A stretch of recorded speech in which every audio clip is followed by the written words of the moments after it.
What's up everybody, welcome back to the channel. In this video I will be showing you how to connect Bitget wallet to the Tomarket on iPhone. The process is similar to the Android. All you have to do is to go to your Telegram application and then go and open up the Tomarket. So once you do it, your application will be booted up and wait for a few seconds till you will see the application totally boots up.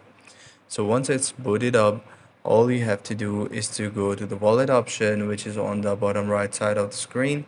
And if you haven't downloaded the Bitget wallet in your mobile phone, all you have to do is to download it first. And then all you have to do is to tap on the connect wallet option. So once you do it, your Bitget wallet will be open up and you will be redirected to your Bitget application.